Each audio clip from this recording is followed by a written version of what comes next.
सभी को नमस्कार। आप सभी का हार्दिक स्वागत है इस सेशन में। कैसे हैं आप सब? दिवाली कैसी रही आप सबकी? उम्मीद करता हूं आप सबने अच्छे से एंजॉय किया होगा, बिल्कुल मज़े से। और अभी आज के इस सेशन के अंदर हम अरिथमेटिक पढ़ने वाले। माफ़ी चाहूँगा, थोड़ी सी देरी हो गई, और सच बताऊँ तो देरी हुई, मैं लैपटॉप ही घर भूल गया था। मतलब जो मेरा ऑफिस लैपटॉप है मैं वही घर लेके गया हुआ था। आप सभी को पता है वो सरप्राइजिंग वाली वीडियो जो मैंने बनानी थी जूम कॉल के लिए, तो मैं लैपटॉप घर लेके गया हुआ था और सुबह आते हुए मुझे ध्यान ही नहीं हुआ। मैं सही टाइम पे पहुंचा ऑफिस और 10 मिनट थे अभी सेशन में, सब सॉर्टेड था, और लैपटॉप बाद में याद आया कि मैं घर भूल गया, तो फिर मैं वापस घर गया और फिर लेके आया। चलो कोई बात नहीं, हम अभी इस सेशन में ज़्यादा टाइम वेस्ट नहीं करेंगे, सीधा शुरू करते हैं। ये जो आप सभी के लिए मिशन मेंस इजी मैंने स्टार्ट किया हुआ है, उसी की आज क्लास 9th है।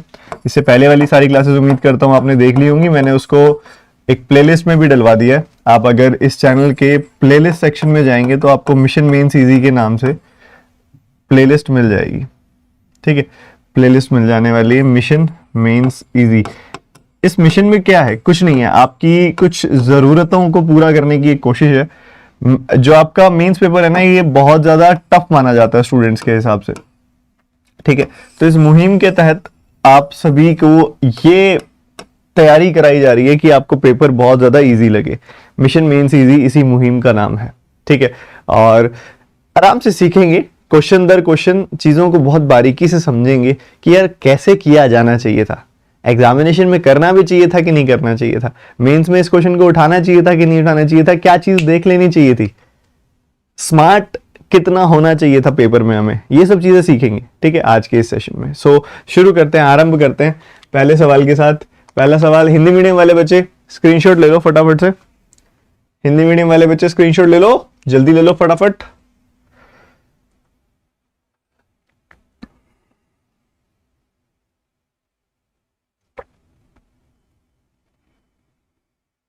ले लिया? चलो पहला सवाल करके दिखाओ जल्दी, फटाफट फटाफट। आपको कुछ डेटा दिया हुआ, उस पर डेटा सफिशिएंसी का सवाल दिया हुआ, गो फॉर इट। इसका पूरा ध्यान रखते हुए चलना।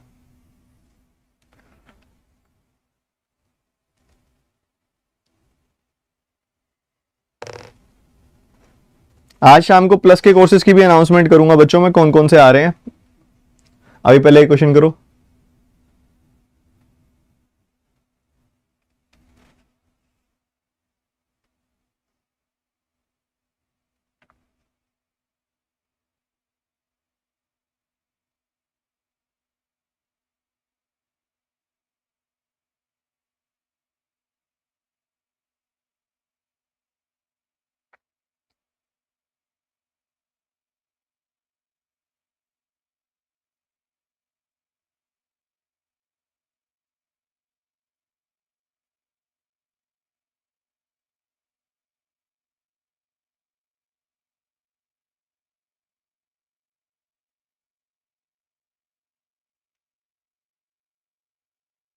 गो फॉर इट, जल्दी से आंसर बताओ। 1 मिनट से ज्यादा तो इसके लिए मुझे देना भी नहीं चाहिए था, मैं दे रहा हूं आप सबको आपकी बेहतरी के लिए।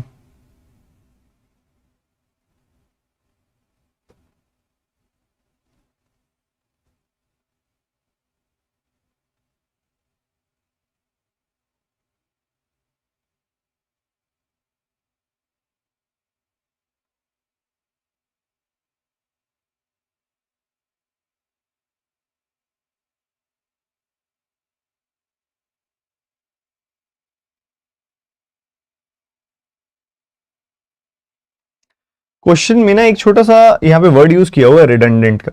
ठीक है, रिडंडेंट। रिडंडेंट मतलब ऐसा डेटा जिसकी कोई जरूरत नहीं है और वो डेटा ऑलरेडी डायरेक्टली और इनडायरेक्टली इस क्वेश्चन के डेटा में प्रेजेंट है। ठीक है, तो आपका सवाल ये नहीं है कि डेटा कौन सा सफिशिएंट है, कौन सी स्टेटमेंट चाहिए होगी।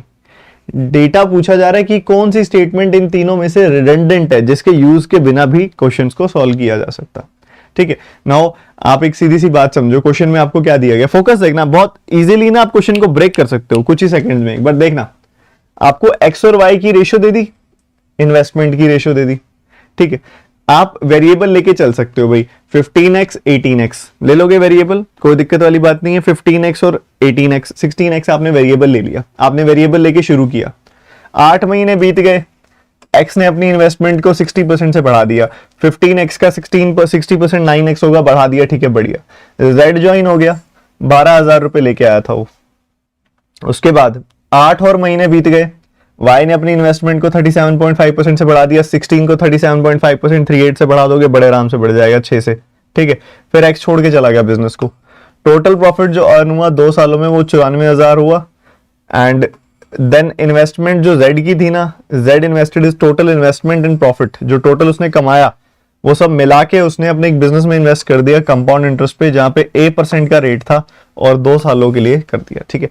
ये सब डेटा इसमें लिखा गया। हमसे निकालने को क्या कह रहे हैं, इन्वेस्टमेंट ऑफ एक्स, एक्स की इन्वेस्टमेंट निकालनी है बच्चों। एक्स की इन्वेस्टमेंट निकालनी है ना, तो सबसे पहले बड़ा लूप होल क्या है, सबसे बड़ा आपने एक्स की इन्वेस्टमेंट निकालनी है, मतलब 15x की वैल्यू निकालनी है।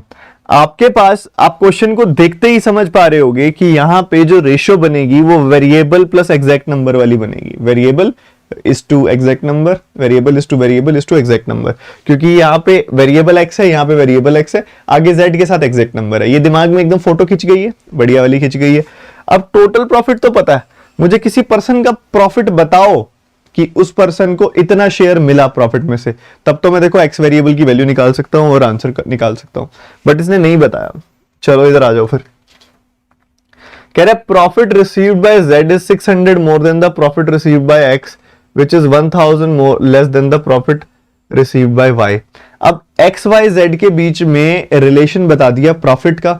टोटल सम ऑफ प्रॉफिट है 94,000, इंडिविजुअल प्रॉफिट शेयर निकल जाएगा, इंडिविजुअल प्रॉफिट शेयर आ गया, सो आप सीधा सीधा उस वेरिएबल वाली इक्वेशन को उस रेशियो से इक्वेट करोगे, आंसर आ जाएगा। तो ये तो रिडंडेंट नहीं है, तो ये हमारा आंसर नहीं हो सकता, इसकी जरूरत है, ठीक है। कह रहे ratio of total investments of X and Y is 13:18। ये तो गलत है भैया, क्योंकि अगर आप देखो टोटल इन्वेस्टमेंट यहां से निकाली जा सकती है, 60% बढ़ा दोगे इसकी तो 9 बढ़ जाएगी बाद में, ठीक है। तो 9 बढ़ गई 24 हो गई, ठीक है। वो आप इसमें जोड़ दोगे 39 हो जाएगी टोटल। उसके बाद इसकी 16 है, 16 की 38 6 जोड़ दोगे आगे, तो आपको यहाँ पे वैल्यू कितनी मिल जाएगी, 22 इसमें ऐड कर दोगे। तो मेजर बात है कि आपको इन्वेस्टमेंट्स टोटल पता है एक्स और वाई की कितनी है, वेरिएबल में पता है, तो रेशियो निकल जाएगी। तो ये रिडंडेंट है मेरे हिसाब से। Statement 2 is redundant, B option is answer होना चाहिए। फटाफट स्टेटमेंट 3 और चेक कर लेते हैं। कह रहा है profit received by X and Z are in the ratio 13:16। ये काम की चीज है, एक्स और ये जरूरत की चीज है, ये रिडंडेंट नहीं है, इसमें ये डेटा नहीं दिया हुआ एक्स और जेड को क्या प्रॉफिट शेयर मिलने वाला है। तो ये बढ़िया है, सिर्फ एक्स और सिर्फ जेड को लेके भी चल सकते हो आप इस पूरे क्वेश्चन में, इससे आपको बहुत वेरिएबल एक्स की वैल्यू पता लग जाएगी। काम की चीज है ये भी, ठीक है, ये भी काम की चीज है, ये भी आंसर नहीं हो सकता। Statement 2 is the answer. कितने बच्चों ने निकाल लिया था, बताओ बताओ बताओ।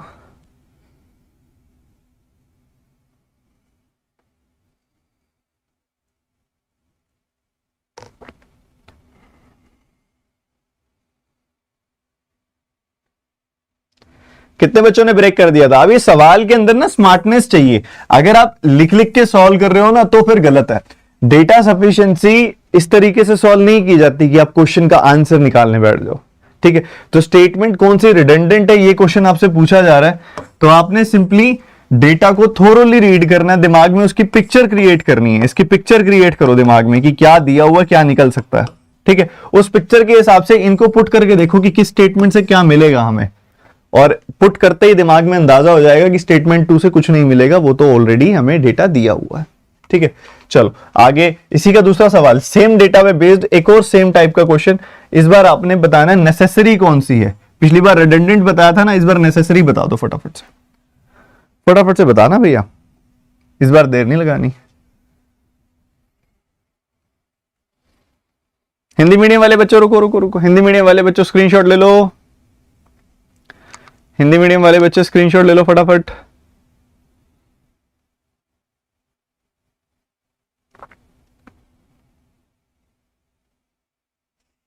ले लिया, करो रिज्यूम करो फिर।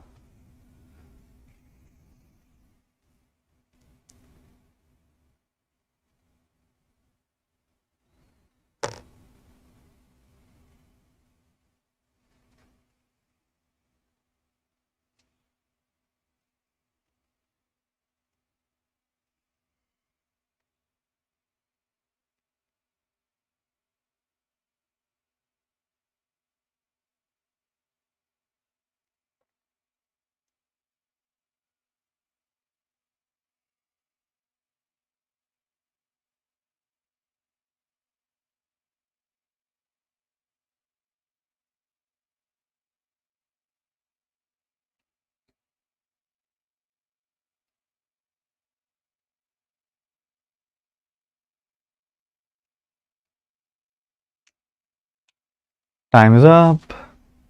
बच्चे आप क्वेश्चन को थोड़ा सा अगर आप ध्यान से पढ़े ना, तो इस क्वेश्चन में कमी क्या थी पता है आपको? इस क्वेश्चन में जो कमी थी ना वो ये थी कि हमें ना पता नहीं था कि कितनी कितनी इनकी इन्वेस्टमेंट है। अगर इन दोनों की इन्वेस्टमेंट हमें पता लग जाती है ना, एक्स और वाई की, हमें ना पूरा क्वेश्चन सॉर्टेड हो जाता, क्योंकि एक्स और वाई की इन्वेस्टमेंट पता लग गई, एग्जैक्ट वैल्यू आ गई, बाकी सब चीजें एग्जैक्ट ही तो हैं, तो प्रॉफिट्स की रेशो आ जाएगी एक्स और वाई जेड की, वो भी प्रॉपर इंटीजर्स में, जैसे 7:5:3, 7:9:2, कुछ भी हो सकती है। तो प्रॉपर रेशो आ जाएगी अगर इनकी एग्जैक्ट वैल्यू पता लग गई हमें। और एग्जैक्ट वैल्यू यहां पे ये ऑलरेडी दे रहा है आपको कि एक्स की इन्वेस्टमेंट 1,56,000 थी। ठीक है, एक्स की इन्वेस्टमेंट 1,56,000 थी, इसने ऑलरेडी बोल दिया आपको। तो बच्चे अगर इस 15 यूनिट को आप 1,56,000 से इक्वेट कर दोगे ना, तो आपको एक यूनिट की वैल्यू पता लग गई, आपको एक्स की इन्वेस्टमेंट पता लग गई, एक यूनिट की वैल्यू पता लग गई, तो वाई की वैल्यू पता लग गई। तो एक्स वेरिएबल वो एलिमिनेट हो गया, शुरू में वेरिएबल जो माना था वो पुट करते ही ना सीधा प्रॉफिट की रेशो आ जाएगी, this profit this profit this profit. Profit की इंडिविजुअल रेशो आ जाएगी, प्रॉफिट की इंडिविजुअल रेशो आ गई, उसके बाद टोटल प्रॉफिट है अपने पास, टोटल प्रॉफिट है तो इंडिविजुअल प्रॉफिट निकल जाएगा, निकल गया। जेड को कितना प्रॉफिट मिलेगा ये निकल जाएगा। ठीक है, तो जेड ने अपनी इन्वेस्टमेंट पता है आपको, जेड की इस क्वेश्चन में दिया हुआ है, जेड का प्रॉफिट भी पता लग गया आपको कितना, इन्वेस्टमेंट प्लस प्रॉफिट उसने कंपाउंड इंटरेस्ट पे डाल दिया। ठीक है, मतलब आपको पता लग गया कि जेड का प्रिंसिपल कितना है, जेड का टाइम पता है।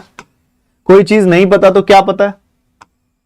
कोई चीज ऐसी जो नहीं पता वो क्या है? रेट ऑफ इंटरेस्ट, की कंपाउंड इंटरेस्ट का रेट ऑफ इंटरेस्ट क्या होगा, मतलब ए की वैल्यू नहीं पता, इसे निकालने के लिए क्या क्या है, what is the total interest received by Z, Z को इंटरेस्ट कितना मिला, मतलब मुझे कोई ए की वैल्यू दे देना, मेरा काम खत्म है, ए की वैल्यू दे दो मेरा काम खत्म है। अब इस कौन सी स्टेटमेंट में से ए की वैल्यू आ रही है, समझदारी यहां से निकाल के दिखाओ।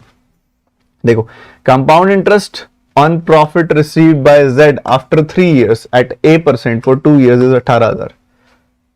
अब एक बात बताओ, ए की क्या जरूरत है, उसने कंपाउंड इंटरेस्ट बता ही दिया कितना है 3 सालों के लिए, जब 3 सालों के लिए बता दिया, after 3 years at 8% for 2 years is this, ये क्या लिखा हुआ है,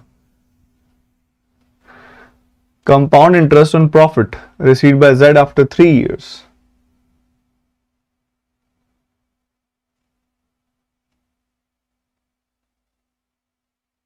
ये 3 years गलत है। अरे नहीं, ठीक है ठीक है ठीक है ठीक है ठीक है ठीक है ठीक है, बट यहाँ पे ना टोटल प्रॉफिट 2 साल बाद रिसीव हुआ, या तो यहाँ पे कंफ्यूजन हो गई क्वेश्चन।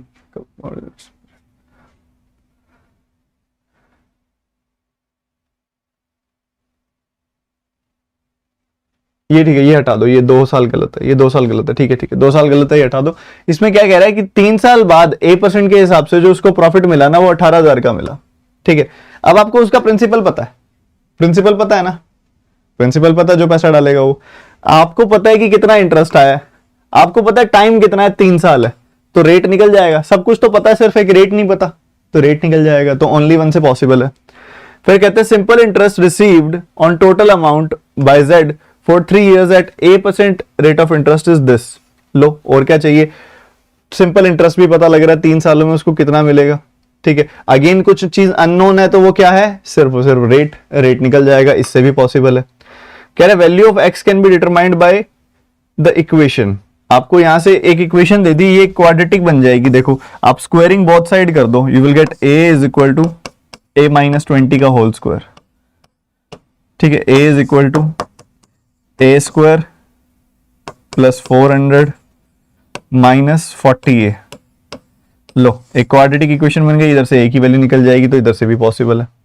ठीक है, तो तीनों से निकाला जा सकता है, जो चाहिए जो चाहिए तीनों से निकाला जा सकता है, तो any one of the statement is sufficient.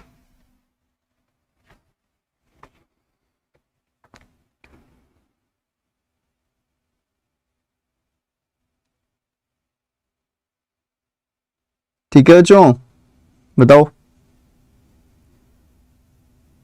Clear है? इसके रूट्स क्या आ रहे हैं, इसके रूट्स देखोगे तो 41 माइनस 400, तो ये आ रहे हैं 25 और 16, 25 और 16 आ रहे हैं।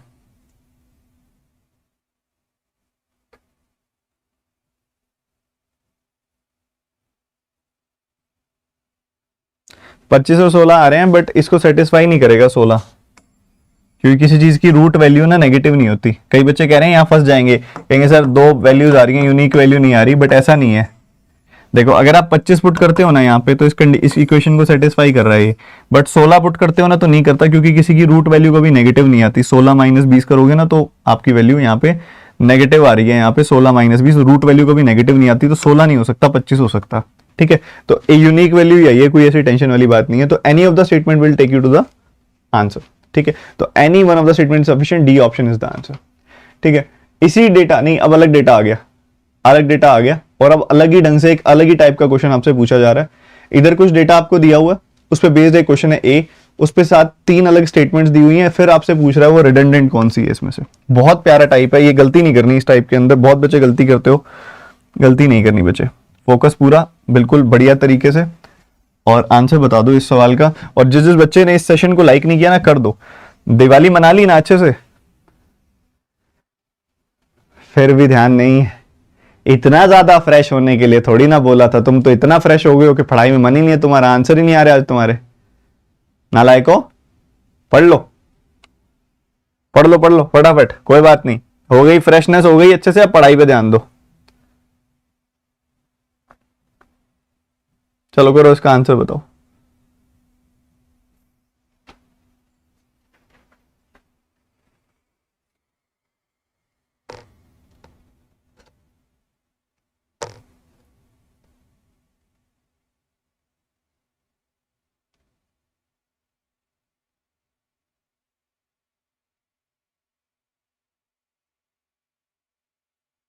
सर एक्स क्यों लिखा हुआ वहां पे?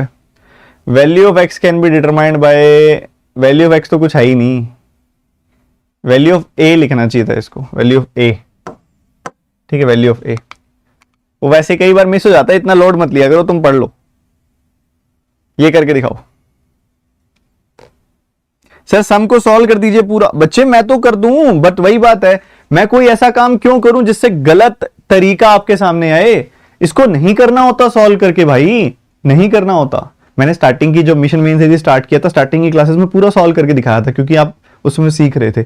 अब तो आपको ये चीज समझनी है कि पूरा सॉल्व नहीं करना होता, आपको दिमाग में इसकी पिक्चर बनानी होती है।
तो अलग अलग आंसर्स अलग अलग बच्चों के आ रहे हैं। देखो यार, एक बार मैं बताता हूं आपको, ध्यान से समझना।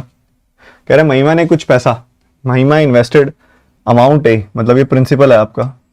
ठीक है, इसने पैसा इन्वेस्ट किया इतना at simple interest rate which is 66.66% of the rate of interest at which she invested 4500 rupees at compound interest for 2 years। ठीक है, she invested at simple interest for 5 years and rate of interest at compound interest is 5%। ठीक है, बढ़िया है जी। तो आपको इसने ना एग्जैक्ट तरीका से बताया नहीं कुछ भी, अलग अलग तरीके से आपके सामने रख दिया। अब निकालना तो पड़ेगा ही, कोई ऐसी दिक्कत वाली बात है इसके अंदर जो इसमें से डेटा और चाहिए होगा, नहीं तो ये खुद से तो सॉल्व नहीं हो रहा है, इसमें डेटा तो कम है। ठीक है, अब डेटा कम है, ये 2/3 कह रहा है। वो पता क्या कहता है? कहता है कि अगर आपको एसआई की बात करूं ना मैं आपके सामने, कहता है सीआई का रेट अगर R% है ना, तो सिंपल इंटरेस्ट का रेट 2/3 है आर इस R% का। ठीक है, 2/3 है इस R% का। ओके, ठीक है, बढ़िया बात है। और इधर प्रिंसिपल पता आपको ए है, बढ़िया, खत्म। और इधर कह रहा है कि ₹4500 निवेश हुए हैं कंपाउंड इंटरेस्ट पे फॉर 2 इयर्स, 2 सालों के लिए कंपाउंड इंटरेस्ट पे। सिंपल इंटरेस्ट पे इन्वेस्टमेंट 5 सालों के लिए हुई है, ठीक है। और इधर 5 साल हैं, इधर 2 साल हैं, इधर 5 इयर्स हैं, इधर 2 इयर्स हैं बच्चे। अब चलो ये सारी बातें अपनी जगह ठीक है, ठीक है। मुद्दा है हमारा क्वेश्चन को सॉल्व करने का। जैसे कि सबसे पहले कहते हैं total interest received by her is 44192। Okay, यहां पे देखोगे तो ए की ए है प्रिंसिपल, इधर देखोगे तो 4500 प्रिंसिपल है। टोटल इंटरेस्ट दिया है, मतलब दो वेरिएबल दिए हैं आपको, एक वेरिएबल ए हो गया, एक वेरिएबल आर हो गया, इनके कॉम्बिनेशन से ही तो टोटल इंटरेस्ट निकलेगा। दो वेरिएबल एक इक्वेशन, तो पहली इक्वेशन रिडंडेंट है, पहली इक्वेशन से कुछ नहीं निकल के आ सकता, ठीक है, नो यूसेज, ठीक है, ऊपर पूरा वो है ही नहीं। उसके बाद a plus 500 amounts to 7200 at simple interest at R% for 4 years. कह रहे a प्लस 500 को अगर आप देखो तो R% 4 सालों के लिए सिंपल इंटरेस्ट पे, वही बात बन गई फिर से। एक इक्वेशन, दो स्टेटमेंट चाहिए, दो वेरिएबल हैं क्योंकि इसके अंदर। सिमिलरली यहां पे भी दो वेरिएबल सिंगल इक्वेशन, तो तीनों ही स्टेटमेंट्स ना अपने आप में रिडंडेंट है। सिंगल सिंगल इक्वेशन से तो किसी से आंसर नहीं आ सकता, ठीक है। अगर वो पूछता ना सफिशिएंसी के बारे में या फिर नेसेसरी के बारे में, सफिशिएंट पूछता कि कितने यहाँ पे सफिशिएंट हैं, कितनी इक्वेशंस, तो वो सवाल यहाँ पे फिर आप पता क्या करते हैं, इसके अंदर कोई भी दो ले लेते तो आंसर आ जाता। जैसे इसमें दो वेरिएबल एक इक्वेशन, दो वेरिएबल एक इक्वेशन, दो वेरिएबल एक इक्वेशन है, तो कोई भी दो एक साथ ले लेते ना तो आपका आंसर आ जाता। बट इन्हें सफिशिएंसी पूछा नहीं है आपसे, इसने रिडंडेंट पूछा। रिडंडेंट कौन से है, तो इंडिविजुअली रिडंडेंट हमेशा वन वन पे चेक होती है, ठीक है। तो ये इंडिविजुअली रिडंडेंट है, मतलब पहली भी रिडंडेंट है, दूसरी भी रिडंडेंट है, तीसरी भी, क्योंकि दो वेरिएबल सिंगल इक्वेशन कुछ नहीं निकल के आ रहा, ठीक है। B option is the answer.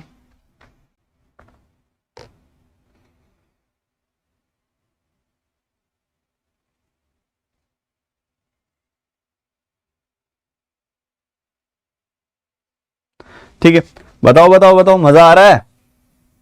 ये जो जो एनी ऑफ द टू बोल रहे हो ना बच्चे, रिडंडेंट लिखा हुआ है, सफिशिएंट नहीं लिखा हुआ। सी ऑप्शन आंसर कर रहे हो जो आप।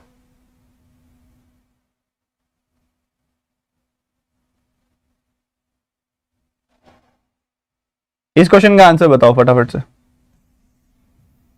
फटाफट से इस क्वेश्चन का आंसर बताएंगे सारे बच्चे एक साथ।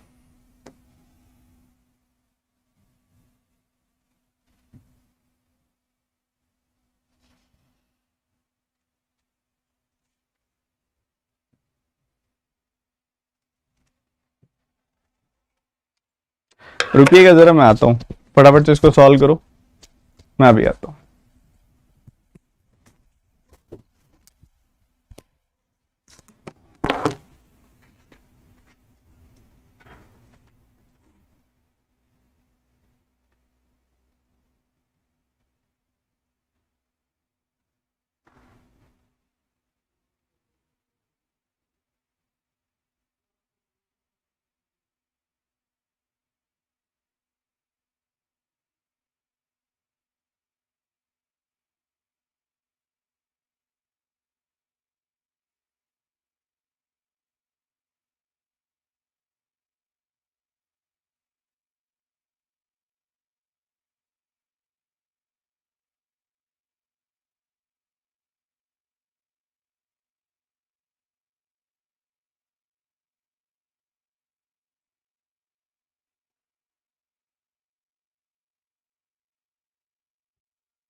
किस किस का आंसर आ गया?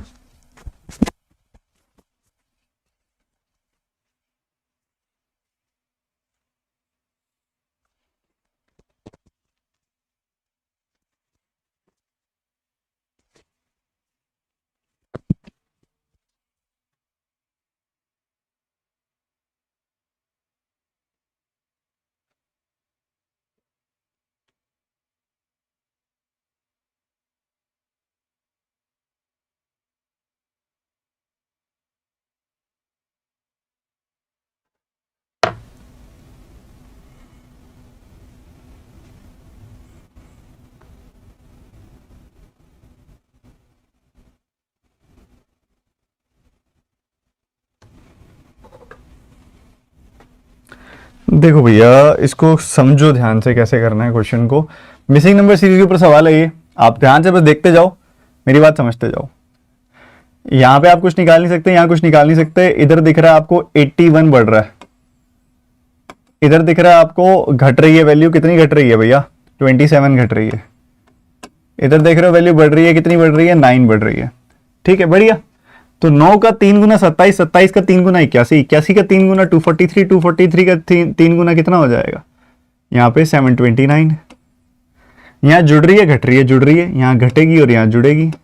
ठीक है, तो 21 में 729 जोड़ोगे तो आपको कितना मिल जाएगा बच्चों? आपको मिल जाएगा 750। इस क्वेश्चन मार्क की जगह पे क्या आ जाएगा बच्चे? 750। क्या पहली सीरीज कर ली थी आपने? बढ़िया से बता दो फटाफट से। दूसरी सीरीज में आ जाओ। यहां क्या घट रहा है? 56 घट रहा है। इधर क्या घट रहा है? 42 घट रहा है। इधर क्या घट गया? 30 घट गया। तो ये 7 इंटू 8, ये 6 इंटू 7, 8 7 7 6 6 5 6 5, तो आगे आ जाएगा 5 4, मतलब 20 घटेगा इसमें से, 450 आएगा। एफयूपी है ये, और उसमें से आगे 12 घट रहा है। ठीक है, इधर क्वेश्चन मार्क की वैल्यू आ गई 450।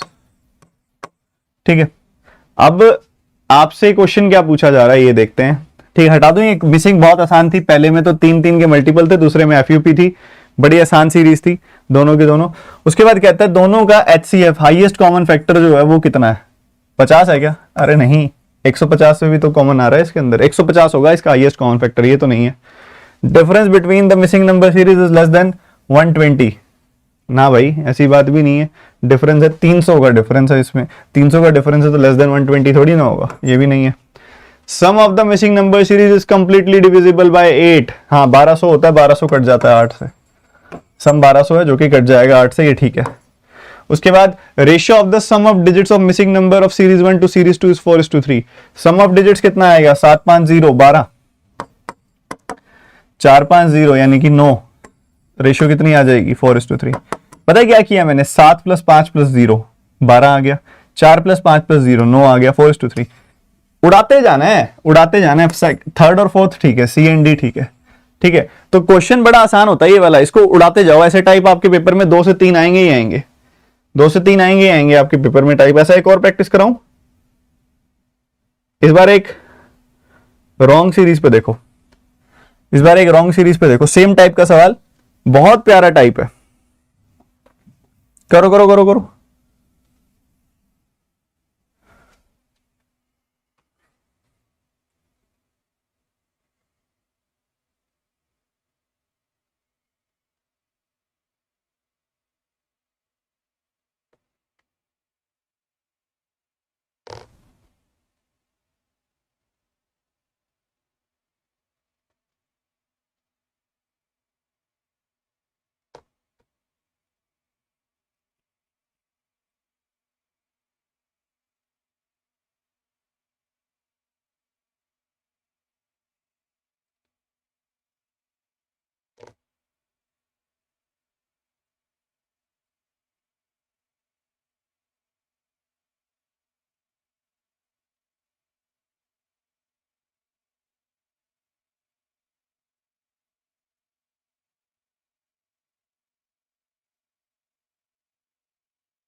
देखो यहां पे आपको दिख रहा है कि कितना ऐड हो रहा है? 64 ऐड हो रहा है।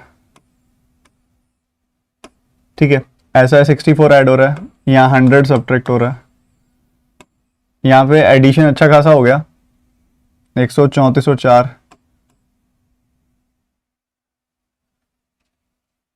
कितना हो गया ये?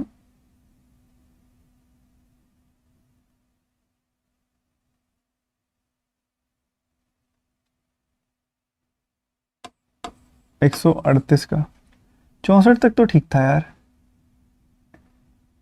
इसमें ये क्या हो गया? 14। यहाँ पे अगर आप देखोगे तो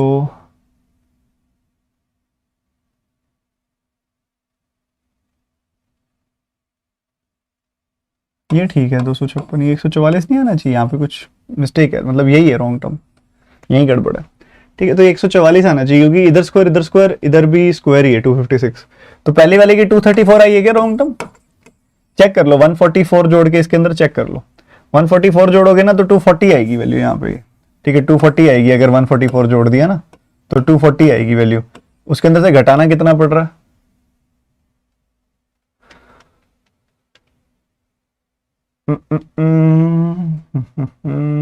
102 है तो गड़बड़ में ही आ रही है। क्या यही रॉन्ग टर्म नहीं आ रही? ले, ये क्या किया मैंने, आगे तक ले गया क्या मैं? 100 क्यों, 100 तो घट ही नहीं रहा, 100 क्यों घटा दिया मैंने? मैं आगे देखते 256 इधर भी घटा दिया, तो इधर 100 घटना चाहिए आइडियली, मतलब यहाँ पे गलत है क्योंकि यहाँ पे अगर आप देखोगे ना तो 64 जुड़ रहा है।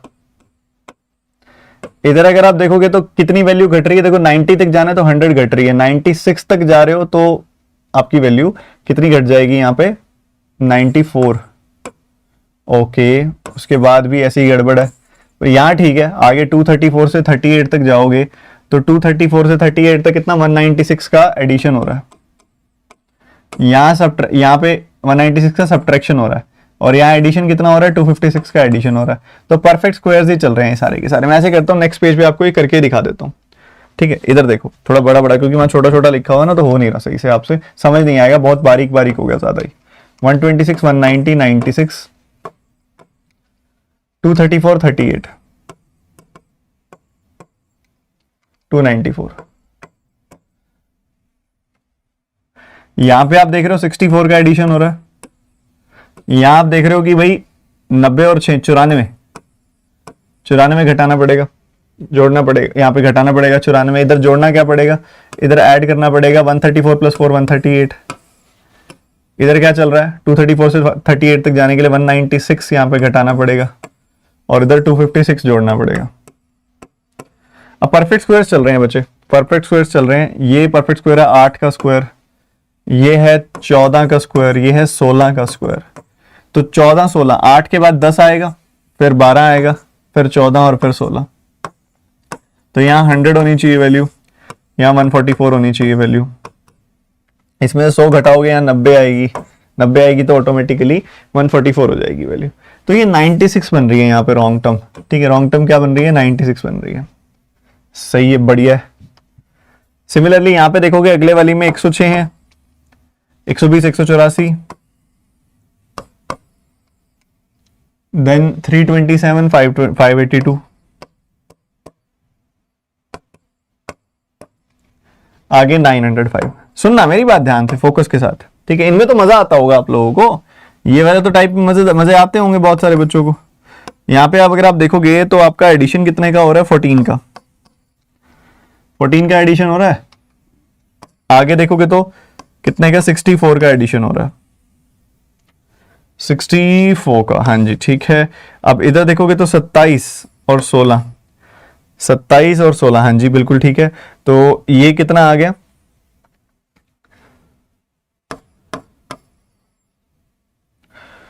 43, तो ये 143 हो गया।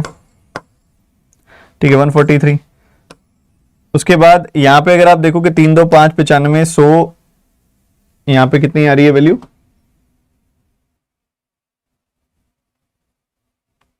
255, 255 का एडिशन हो रहा है। इधर अगर आप देखोगे तो कितना आगे लेके जाएं?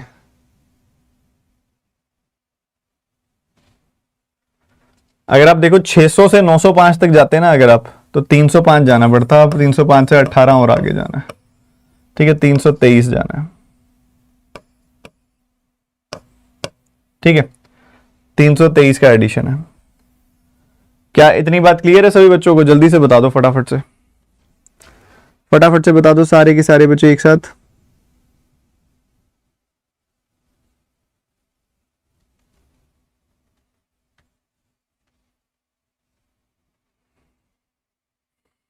वेरी हैं तो परफेक्ट स्क्वायर्स यहाँ पे, बट इसके बीच का ना एक अजीब सा मुझे चीज दिख रही है।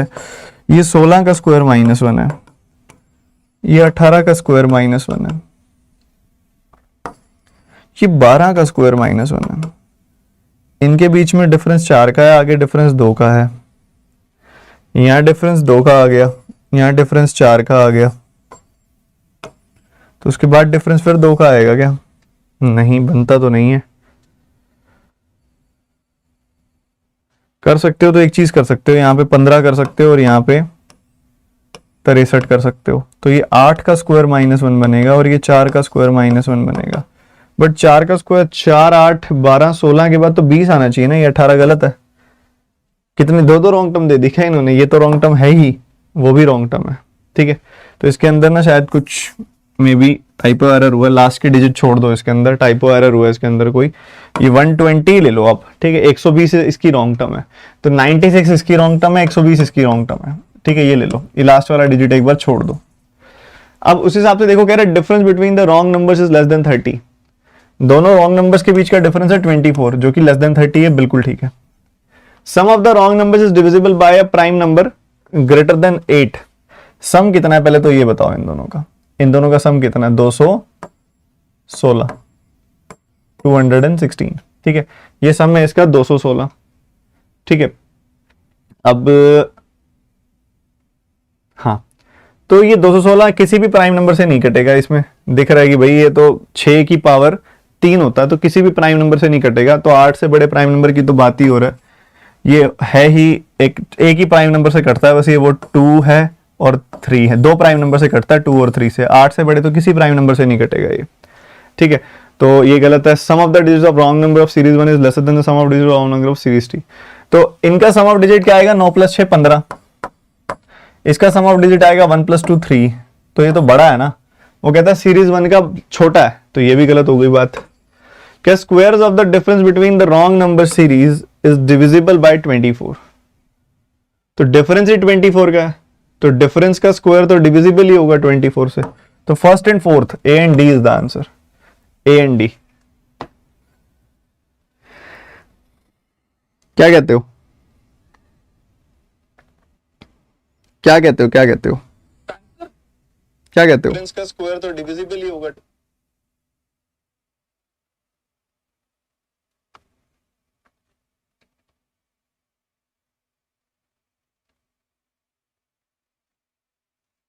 ठीक है मेरे भाई, ठीक है, तो ये चीज है यहाँ पे जो रॉन्ग नंबर सीरीज आपको बना रही थी इन दोनों के लिए।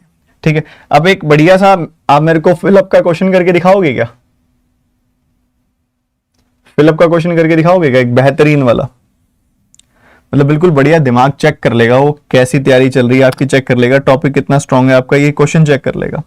जल्दी से बताओ।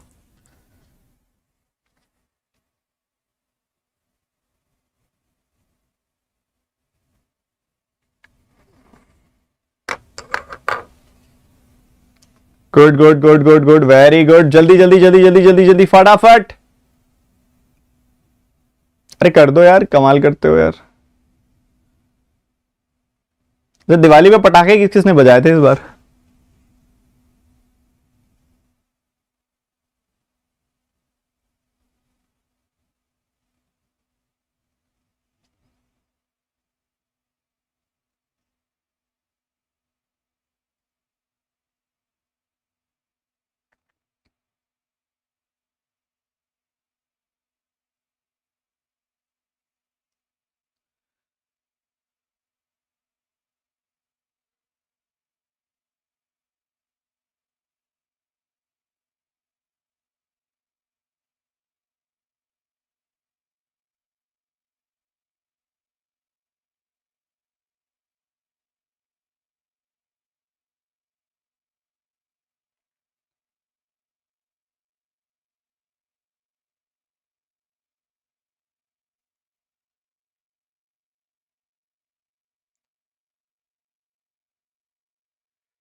सॉरी।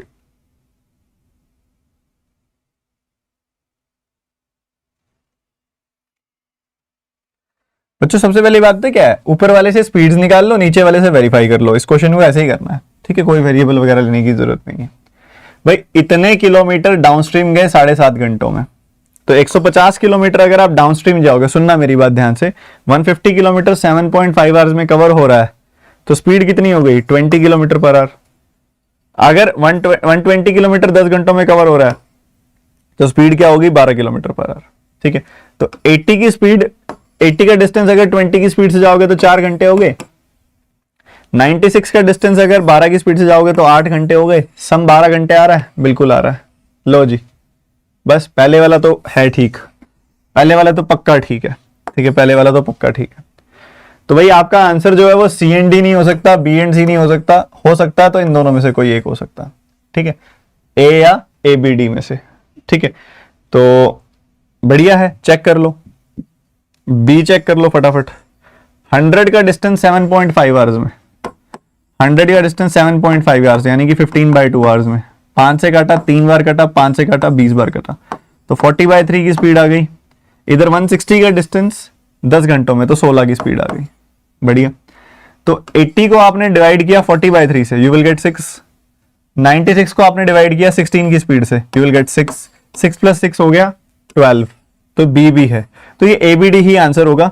ठीक है, एबीडी ही आंसर होगा। इतने में ना पेपर में जो टाइम होता है उस हिसाब से फटाफट निपटा के एबीडी मार्क कर देते हैं जब बहुत कम टाइम रह रहा होता है। अगर सफिशिएंट टाइम है तो नन ऑफ दीज के लिए हम एक बार और चेक कर लेते हैं डी कर रहा है कि नहीं कर रहा। ठीक है, 250 का डिस्टेंस 7.5 की स्पीड से, 7.5 आवर्स में, मतलब 15/2 आवर्स में। तो 5 से काटा 3 बार काटा, 5 से काटा 50 बार, 100/3 आ गई वैल्यू यहां पे। और दूसरी वैल्यू क्या आ गई 96 बाई ये अपना 100 का डिस्टेंस 10 आवर्स में, मतलब 10 की स्पीड आ गई। चेक कर लो दूसरी तरफ। अब 80 का डिस्टेंस कवर करना है 100/3 की स्पीड से, तो कितना टाइम लग जाएगा 4/5, 12/5 यानी कि 2.4 आवर्स। 2.4 आवर्स यहां लग गए। वहीं दूसरी तरफ 96 का डिस्टेंस 10 की स्पीड से 9.6 आवर्स यहां लग जाएंगे, तो 12 घंटे हो गए। बिल्कुल बढ़िया, एबीडी सब चेकड है। सी और चेक कर लेना आप, नहीं हो रहा होगा तभी यहां पे ऐसा दिया गया। ठीक है, नहीं हो रहा होगा। और यहां पे दिख रहा है डबल डिस्टेंस कवर करना है, डबल डिस्टेंस कवर करना है, उस हिसाब से यहाँ पे चेंजेस आने चाहिए थे उस हिसाब से, बट यहाँ पे भी वैल्यू बढ़ रही है तो यहाँ तो सेम हो नहीं सकती सिचुएशन। ठीक है, तो सी तो वैसे ही आपको चेक भी नहीं करना चाहिए क्योंकि यहाँ डिस्टेंस डबल हो रहा है और ये वाली स्पीड भी बढ़ रही है, तो सेम टाइम कैसे आ जाएगा। ठीक है, उस हिसाब से चीजें कैसे सेम हो सकती हैं। ठीक है, तो बढ़िया, सबने कर लिया था आई थिंक। अरे करा था कि नहीं करा था, ये तो ब्लेसिंग्स इन डिस्गाइज है। ये क्वेश्चन आ गया तो मचा दोगे तुम। इस टाइप के क्वेश्चंस फिलअप्स जो होते हैं ना बेहद ज्यादा सिंपल होते हैं, बट सही जगह पे सही निशाना लगाना है बस। ठीक है, तुमने बताया नहीं यार पटाखे बजाए थे कि नहीं बजाए थे, कई जगह तो बैन भी थे। कर दूं कंप्लेंट, घर से ले जाएंगे।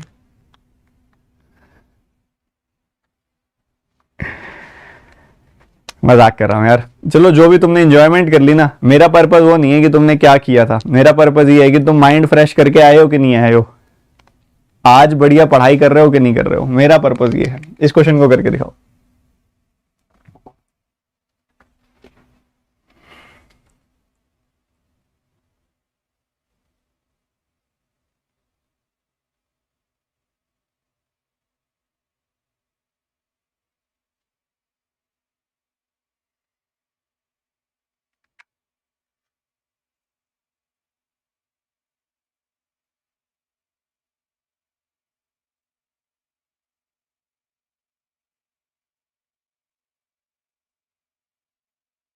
अरे करो ना लायक हूं, क्वेश्चन सॉल्व करो।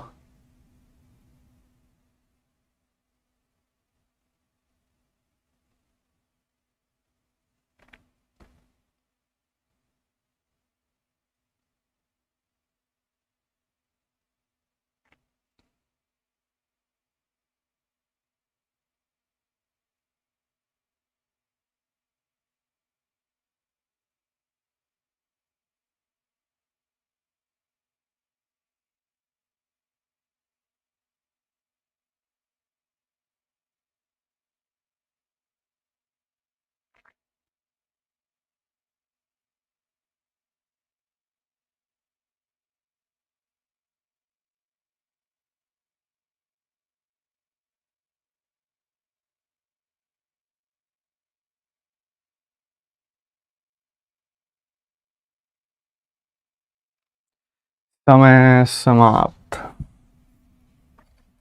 कहते करिश्मा ने ना वरुण को 16,000 रुपए उधार दिए हैं कुछ सालों के लिए, कुछ रेट पे नहीं बताया हुआ। ठीक है, Karishma 75% of the interest receive from Varun at compound interest उसने इन्वेस्ट कर दिया। जितना भी इंटरेस्ट आया ना उसका 3/4 उसने इन्वेस्ट कर दिया कंपाउंड इंटरेस्ट पे 2 सालों के लिए at the same rate of interest जो पहले वाले केस में था। एंड रिमेनिंग उसने इन्वेस्ट किया ट्वाइस रेट ऑफ इंटरेस्ट के साथ 3 सालों के लिए सिंपल इंटरेस्ट पे। ये भी सही है। Interest received from compound is 768 more than the interest received from simple interest. Find the following option that can fill the blanks. ठीक है, बढ़िया, बहुत ही बढ़िया है। ऐसे सवालों में ना जब वो कह रहा है कि ट्वाइस है, चलो ठीक है, देखो अब ये जो 768 है ये कितना परसेंट है ये पता है आपको? 16,000 का। 16,000 का कितना परसेंट हो गया 768? आई थिंक 48% हो रहा है ना? नहीं 4.8, सॉरी, पूरा 48 तो कैसे ही हो जाएगा। तो यहां अगर आप देखोगे तो 4.8% हो रही है वैल्यू, 48/10। 4.8% आनी चाहिए डिफरेंस की वैल्यू। ठीक है, 4.8% आनी चाहिए। मैंने देखा 768 जो है वो 16,000 का 4.8% है। सही है, बढ़िया है। तो हमारे पास 4 अलग अलग केसेस हैं। पहले केस में कितना इंटरेस्ट आ रहा है? 20% के हिसाब से 8 सालों के लिए 160% इंटरेस्ट आ रहा है। ठीक है, उसके अगले केस में 180% इंटरेस्ट आ रहा है। उससे अगले केस में 9% के हिसाब से 135 इंटरेस्ट आ रहा है। ये नहीं चेक करूंगा मैं, इसका 75% निकालने में बड़ी दिक्कत आएगी, मैं नहीं चेक करूंगा इसको, और इसको भी अभी चेक नहीं करूंगा मैं, पहले 2 ऑप्शन ही चेक करूंगा। ठीक है, 75% निकालने में ना थोड़ी सी टाइम लग जाएगा। एक बार इन्हीं दोनों को चेक कर लो। इसका 75% कितना होगा? 120%, 3/4 होगा ना इतना, और बाकी कितना बच जाएगा? 40%। ठीक है, इसका 3/4 कितना होगा? 135 और 45।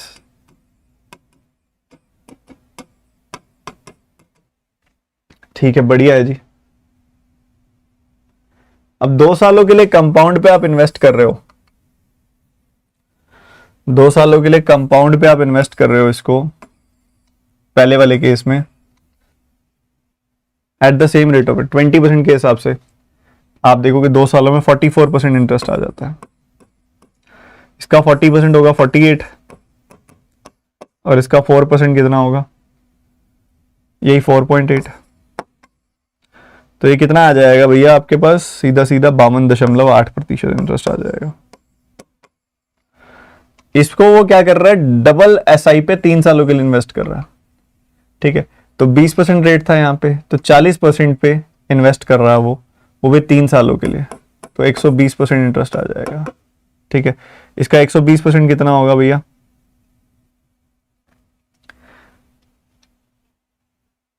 मैंने यहाँ गलत नहीं कर दिया? नहीं ठीक किया, बिल्कुल। इसका 120% आ जाएगा 48। तो इन दोनों के बीच का डिफरेंस 4.8 आ रहा है। पहले ऑप्शन से ही खत्म हो गया, पहले ऑप्शन से ही आंसर आ गया, ए ऑप्शन।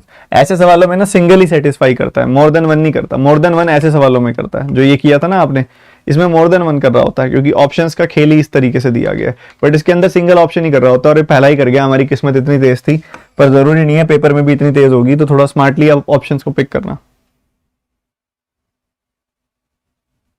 सर स्टार्टिंग में कंपाउंड है या सिंपल है कैसे पता चलेगा? अगर वो मेंशन करेगा तो कंपाउंड होगा, अगर उसने मेंशन नहीं किया तो सिंपल ही होगा ना बच्चे। अगर उसने मेंशन नहीं किया तो सिंपल ही होगा। और बात पता क्या है, उससे फर्क नहीं पड़ता कि क्या है, सिंपल है या क्या चीज है। आपको मेन चीज जिस चीज से फर्क पड़ता है उसने दिया क्या है। देखो यहां स्टार्टिंग में ना उसने सीधा आपको बेसिक लाइनअप में दे दिया कि इतना पैसा, इतना टाइम, इतना रेट ऑफ इंटरेस्ट, और उसके बाद 75% ऑफ द इंटरेस्ट।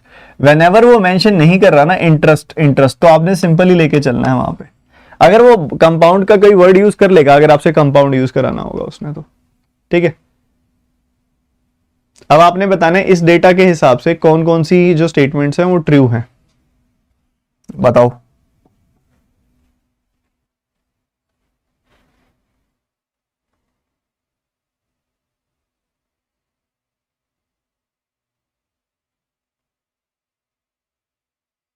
रिपीट कर दें पिछला सवाल? चलो इस क्वेश्चन की बात कर देता हूं, इस क्वेश्चन की बात कर देता हूं, मुझे इसको कर लो।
काफी ही अच्छा सवाल है ये तो, काफी ही अच्छा सवाल है, बहुत अच्छा। देखो सबसे पहले उन्होंने क्या किया, फोकस रखना बच्चे, इसको कन्वेंशनली और कॉम्प्लिकेटेड तरीके से नहीं करना, ध्यान से सुनो। सबसे पहले उसने मिक्सचर एक्स और मिक्सचर वाई को मिक्स किया, मिक्सचर एक्स को मिक्स किया मिक्सचर वाई के साथ, और जो फाइनली मिक्सचर निकल के आया मिक्सचर पी, वो 1:1 की रेशियो में उसमें मिल्क वाटर था। ठीक है, बढ़िया है। A% of X and B liters,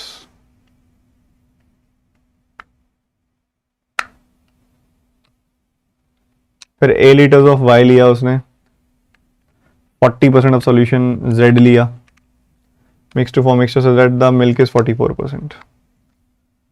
X और Z का रिमेनिंग मिक्सचर उसने N बना के मिक्स कर दिया। तो क्या कह रहा है, quantity of solution P is 120 litres.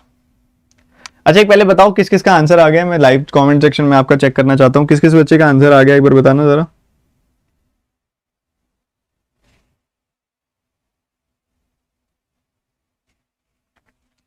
इस क्वेश्चन को ना आपको कभी भी ऊपर से शुरू नहीं करना, इस क्वेश्चन को ना हमेशा यहां से शुरू करो जहां पे आपको पता है कि 40% ऑफ Z, मतलब इसकी एग्जैक्ट वैल्यू आपको पता है ना, 40% ऑफ Z क्या होगा, 60 होगा। एक एग्जैक्ट वैल्यू है तो दूसरी वैल्यू निकाली जा सकती है। ठीक है, तो क्वेश्चन को यहां से शुरू किया करो हमेशा जहां से इस तरीके का डेटा हो। तो हमने पहले Y और Z को मिक्स कर लेते हैं। Y के अंदर आपको ये मिल्क परसेंटेज दिया हुआ है। ठीक है, तो इधर Y में मिल्क कितना है ये बताओ, Y में मिल्क कितना है, मिल्क है इसके अंदर 2/2 + 3 यानी कि 2/5, 2/5 मिल्क है।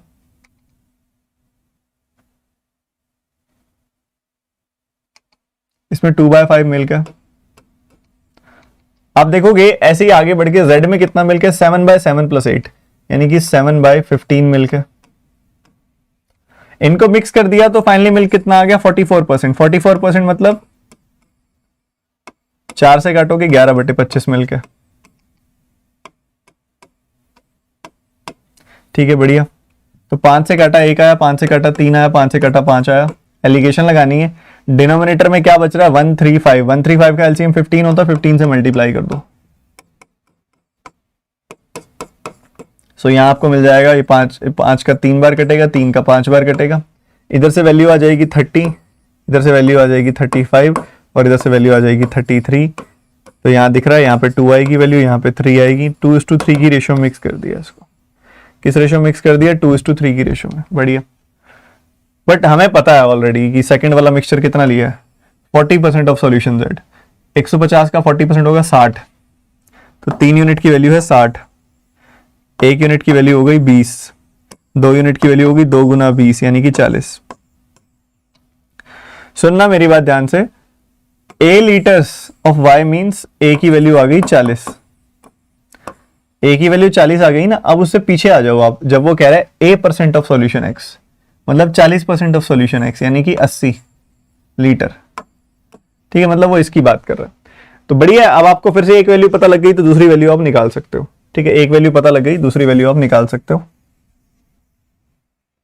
अब इस बार किसको मिक्स किया गया, X और Y को। Y को मिक्स किया हुआ है X के साथ। ठीक है, X और Y को मिक्स किया हुआ।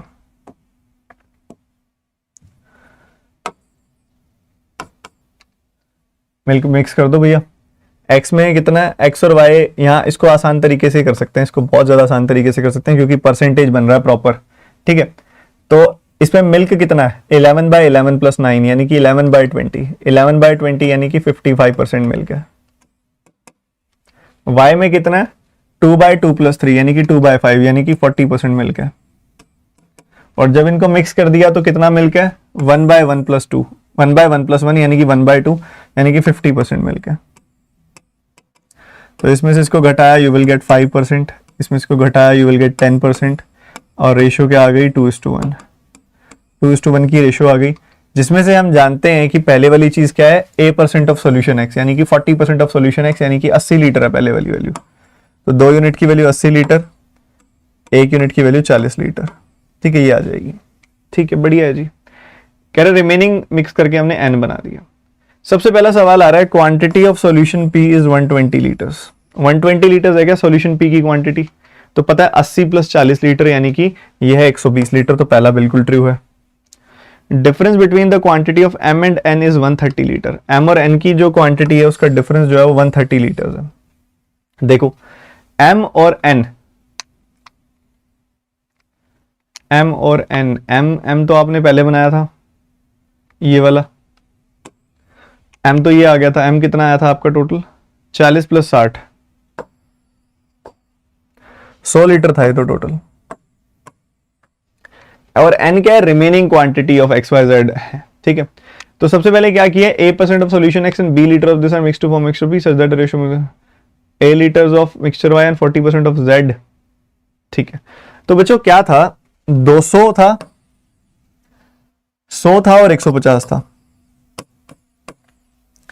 सबसे पहले आपने 80-40 कम किया एक्स वाई का, 80-40 कम किया एक्स वाई का। उसके बाद आपने 40 और 60 कम किया वाई जेड का। ये देखो ये रहा, 40 और 60 कम किया वाई जेड का।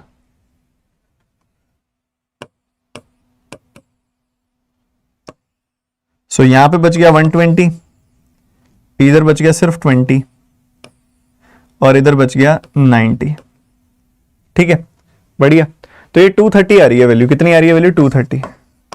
तो ये भी ठीक है, 230 आ गया मिक्सचर एन, मिक्सचर एन 230 है और ये मिक्सचर एम जो है 100 है, तो 230 और 100 का डिफरेंस 130 आएगा, ये भी बिल्कुल ठीक है। Ratio between the quantity of milk solution in P and N is 15:29, ये चेक करना पड़ेगा। P में जो क्या रेशियो है, P में पूछ रहा है आपसे ये, P में जो मिल्क है, तो यार P जब आपने बनाया था ना तो उसके अंदर 1:1 की रेशियो थी, मिल्क वाटर बराबर था, ठीक है। और P जो बना था वो XY को मिक्स करके बना था ना, XY को मिक्स करके बना था। तो ये टोटल 120 का 50% मिल्क था, 50% वाटर था, तो मिल्क तो 50 हो गया, 1:1 की रेशियो थी ना, ठीक है। उस हिसाब से मिल्क N के अंदर कितना होगा, यहां देख लो 11:9 की रेशियो है, 11/20 है, इसका 11/20 आपका मिल्क है, आपने इसका 11/20 किया, 66 मिल्क आया यहां से। यहां से कितना मिल्क आएगा 2/5, यानी कि 8 मिल्क आएगा यहां से। और इसका देखोगे कितना मिल्क आएगा 7/15, 42 मिल्क आएगा। तो इनका सम कर दो, कितनी आ रही है वैल्यू 50 8 116, 116 आ रही है वैल्यू, ठीक है। 4 से काट दो अब इसको, 15 आ गई वैल्यू, यहाँ पे 29 आ गई वैल्यू, ये भी ट्रू है। तो तीनों ही ट्रू है मेरे भाई, ये तो तीनों ही ट्रू है, all of these is the answer. बड़ा प्यारा सवाल था ये तो, बहुत अच्छा क्वेश्चन था आज का।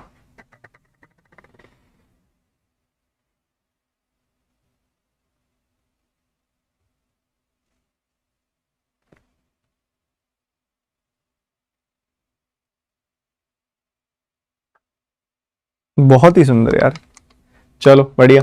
एक क्वेश्चन होमवर्क दे रहा हूं, सारे बच्चे पूरे फोकस के साथ मुझे आंसर बताना।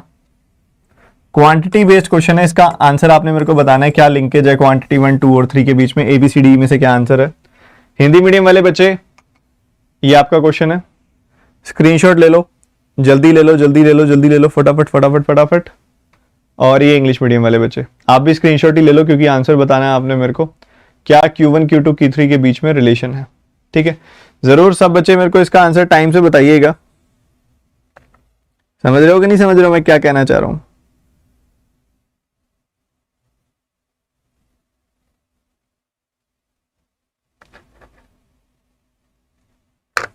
अच्छा, आप सभी के लिए ना, आप सभी जानते हो ना, एक बड़ा ही जरूरी आप सभी के लिए अपडेट था लास्ट टाइम, जो काफी बच्चों ने गिव अवे में तो पार्टिसिपेट कर ही लिया था। चलो कोई नहीं, आज शाम को ना मैं प्लस कोर्सेज के बारे में अनाउंसमेंट करने वाला हूं कि क्या क्या प्लस कोर्सेज होने वाले हैं आपके, ठीक है। कुछ बढ़िया बढ़िया प्लस कोर्सेज मैं निकाल रहा हूं आप सभी के लिए, SBI PO के लिए, मेंस के लिए, ठीक है। बहुत अच्छे कोर्सेज निकल रहे हैं, आज शाम को मैं अनाउंसमेंट करूंगा उसकी, तो सब बच्चे वो वीडियो जरूर देखिएगा। आप अगर अनअकैडमी की सब्सक्रिप्शन लेना चाहे तो ले सकते हैं, वहां पे आप मेरे कंप्लीट कोर्सेज पढ़ सकते हैं। डिस्क्रिप्शन में आपको लिंक मिल जाएगा अनअकैडमी प्लस सब्सक्रिप्शन का, उस पर क्लिक करो, सब्सक्रिप्शन लो, और सब्सक्रिप्शन लेते समय इस कोड का इस्तेमाल कीजिएगा TT10, इससे आपकी जो फीस होती है वो मैक्सिमम कम हो जाती है, मैक्सिमम डिस्काउंट मिल जाता है आपको फीस के अंदर, ठीक है। TT10 कोड का इस्तेमाल करते हैं ना तो मैक्सिमम ऑफ मिल जाता है आपको इससे, ठीक है। तो ये कोड है आपका, इसको नोट करके रख लो, ठीक है, मिलते हैं अगली क्लास में। Bye bye, take care and God bless you बच्चों। और पीडीएफ आपको टेलीग्राम चैनल में मैं दे दूंगा मेरे वाले। और आज की क्लास में हमने कुछ अर्थमेटिक के अच्छे सवाल सॉल्व किए, कुछ और बढ़िया अर्थमेटिक के